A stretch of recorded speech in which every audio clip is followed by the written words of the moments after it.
Hello everyone, कैसे हैं आप सब। नया दिन, नई शाम, नए आईपीओ। और आईपीओ रुकने का नाम नहीं ले रहा है। और आज के दिन हम जिस आईपीओ की बात करने जा रहे हैं उसका नाम है लक्ष्मी ऑर्गेनिक इंडस्ट्री लिमिटेड, जो कि अपने 600 करोड़ के आईपीओ के साथ मार्केट में उतरने को तैयार है। अब कहानी तो ये हो चुकी है कि रिटेल वाले सोच रहे हैं हम पैसा लाएं तो कहाँ से लाएं। ये एक के बाद एक आईपीओ आ रहा है।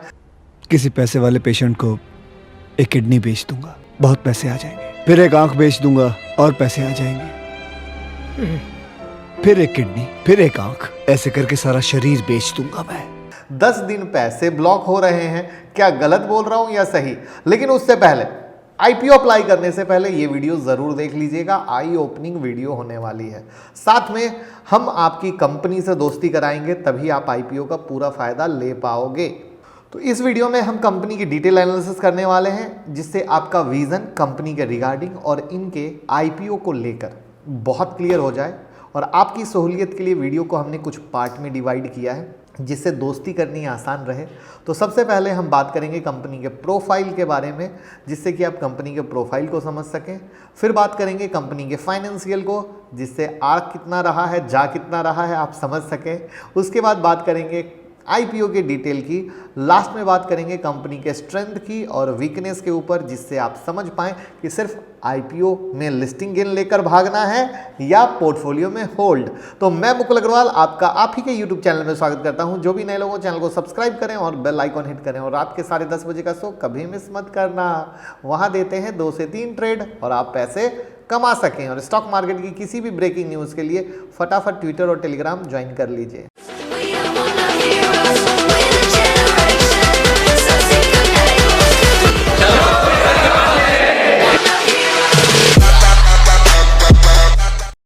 तो कंपनी की शुरुआत 1989 में हुई थी, जहां से ये अपनी शुरुआती दौर में करीब 1992 के आसपास एसेटल्डिहाइड और एसेटिक एसिड के मैन्युफैक्चरिंग का काम में इन्वॉल्व थी।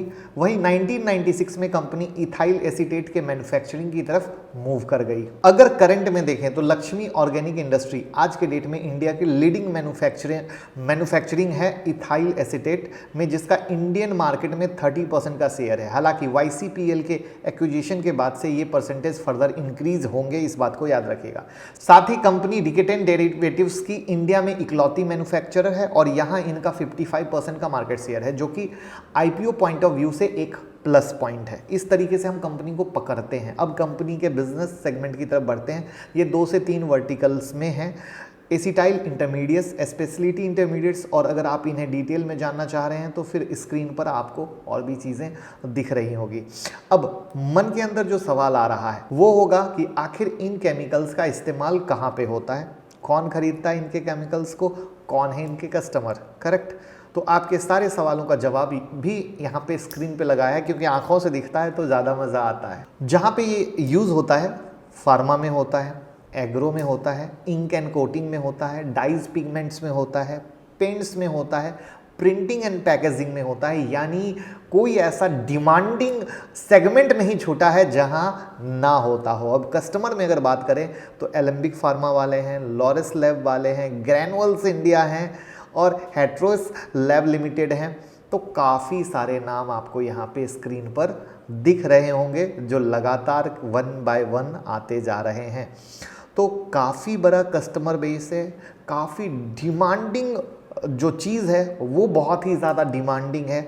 ये आपको समझने में मुझे नहीं लगता है कि कहीं से कोई भी दिक्कत हुई होगी। और जब यहाँ पे इस तरह की डिमांडिंग होती है तो कंपनी अपने आप थोड़ी सी सुपर से ऊपर बन जाती है। साथ ही आपको एक बात और यहाँ पे वाकिफ़ करा दूँ कि कंपनी के ऑपरेशन ग्लोबल लेवल पर भी हैं, जहाँ इनके कस्टमर 30 से ज़्यादा हैं देशों में फैले हुए हैं। और इन देशों में चाइना, नीदरलैंड, रसिया, सिंगापुर, UAE, UK, USA जैसे कुछ चनिंदा नाम भी हैं।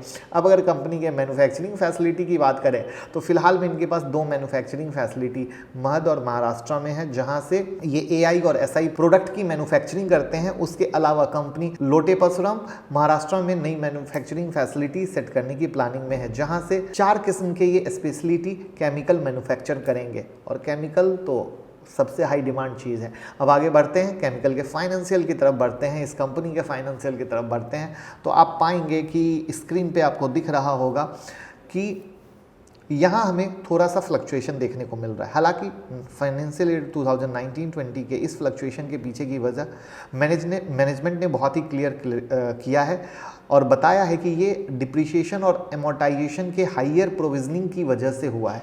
हालांकि सितंबर 2020 तक इनका परफॉर्मेंस हमें अच्छा दिखता है और कंपनी ने यहाँ तक 814.36 करोड़ का टर्नओवर किया और अराउंड 45.48 करोड़ का प्रॉफिट किया। अब अगर बीते 3 साल के एवरेज बेसिस पर कंपनी के ईपीएस और रिटर्न ऑन नेटवर्थ को देखें तो यहाँ 2.90 और 16.94% का दिखता है। अब अगर फाइनेंशियल ईयर 2021 के हाफ ईयरली अर्निंग और fully diluted post equity basis के हिसाब से इनके पीई को देखें तो ये अराउंड 37.68 का है। वहीं इनके इंडस्ट्री का कंपोजिट पी 27.70% का दिखता है। इट मीन्स आईपीओ के लिए जो इन्होंने प्राइस बैंड सेट किया है वो ना महंगा है और ना ही सस्ता। फाइनेंशियल में ये कैसा लगा? अच्छा लगा ना?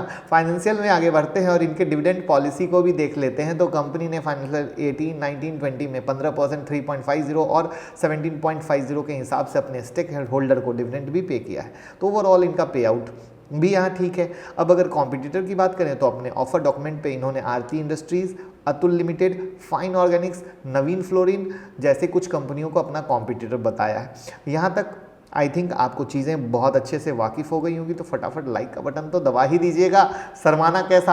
अब चलते हैं आईपीओ की डिटेल की तरफ। 15 मार्च को ओपन हो रहा है, 17 मार्च को बंद हो रहा है, 25 का टेंटेटिव डेट है लिस्टिंग का, 129 से 130 का प्राइस बैंड है। प्राइस बैंड ऐसा है कि बम्पर लिस्टिंग होने के चांसेस लग रहे हैं। फ्रेश इशू 300 करोड़ का और ऑफर फॉर सेल 300 करोड़ का है। अब बात करते हैं ये पैसा आएगा तो करेंगे क्या? तो पैसा का इस्तेमाल ये करने वाले हैं कहाँ? तो सबसे पहले ये अपने subsidiary Yellowstone fine chemical private limited में न्यू मैन्युफैक्चरिंग फैसिलिटी सेट करने के लिए कैपिटल एक्सपेंडिचर प्लान करेंगे। साथ ही यहाँ के वर्किंग कैपिटल रिक्वायरमेंट को भी ये इन पैसों से पूरा करने वाले हैं। इसके अलावा ये अपने स्पेशलिटी इंटरमीडिएट्स के मैन्युफैक्चरिंग फैसिलिटी को भी एक्सपेंड करने के प्लानिंग में है, जिसके तहत ये प्लांट और मशीनरी परचेज करेंगे इंफ्रास्ट्रक्चर डेवलपमेंट करने के लिए।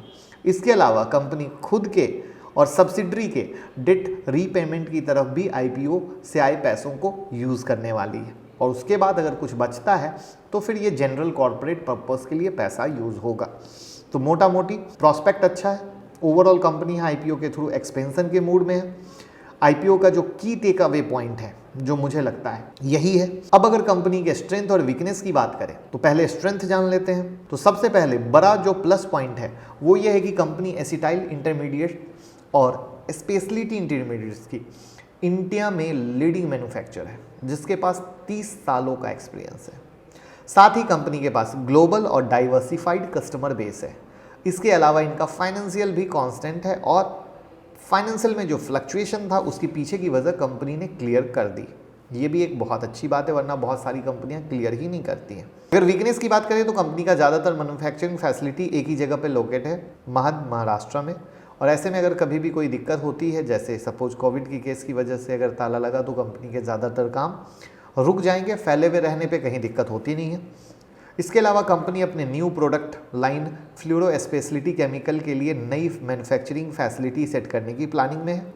तो अब भाई नए प्रोडक्ट का सक्सेस तो इस बात पे डिपेंड करता है कि कस्टमर उसे एक्सेप्ट करते हैं या नहीं, उसकी क्वालिटी कितनी मेंटेन हो पाती है या नहीं। साथ ही कंपनी का मेजर रेवेन्यू, एक्सपेंस और बोरोइंग्स फॉरेन करेंसी में होता है। ऐसे में इनके ऊपर हमेशा फॉरेन करेंसी एक्सचेंज रेट का रिस्क बना रहता है और कभी कुछ ऊंच नीच होती है तो बिजनेस ऑपरेशन पे बिल्कुल इम्पैक्ट पड़ता है। और जो करेंसी के गेम समझते होंगे इस बात से वाकिफ़ कर रहे होंगे। अब बात करते हैं ग्रे मार्केट प्रीमियम की। तो जैसा कि पता है आईपीओ आते ही ग्रे मार्केट प्रीमियम बहुत ही गर्म हो जाता है और उसमें भी ये ऑर्गेनिक का है, केमिकल का है। तो वहाँ पर अभी 77 के प्रीमियम पे चल रहा है। बाकी अपडेट मैं आपको डे वाइज देता रहता हूँ, आपको पता है, जैसे हर आईपीओ की मैंने वीडियो बनाई है। अब बात आती है मैं अप्लाई कर रहा हूँ या नहीं कर रहा हूँ। ध्यान से समझिएगा, अभी के अनुसार जितना है अच्छा है, लिस्टिंग गेन के अनुसार है, लेकिन मेरा अप्लाई करने का तरीका अलग है। जो पुराने फॉलोअर हैं उन्हें पता है कि जैसे एग्जाम्पल के लिए इसकी जो डेट है वो है 15, तो मैं 16 तारीख को आपके साथ वीडियो बनाऊंगा कि मैं अप्लाई कर रहा हूँ नहीं। लेकिन मैं आपको बता दूँ जितने पैरामीटर्स देखें वो पैरामीटर्स आईपीओ में आपको लिस्टिंग गेन दिलाने के लिए काफ़ी हैं।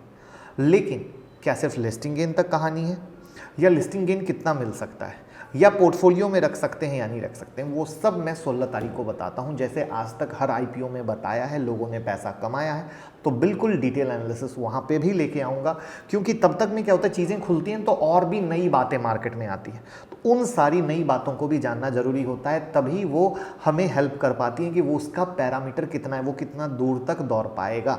और वो जो मैंने आपको शुरू में नहीं बोला आईपीओ अप्लाई करने वाली वीडियो देख लें, तो जो ये शब्द मैं कह रहा हूँ उससे आपको बाकायदा पूरा हेल्प मिल जाएगा। और अगर आपको आईपीओ अप्लाई नहीं हो रहा है तो ये वीडियो देख लीजिएगा, पूरा अप्लाई होने के चांसेस बढ़ जाएंगे। तो लाइक कमेंट शेयर कीजिए, लोगों के साथ प्यार दीजिए। Thank you so much.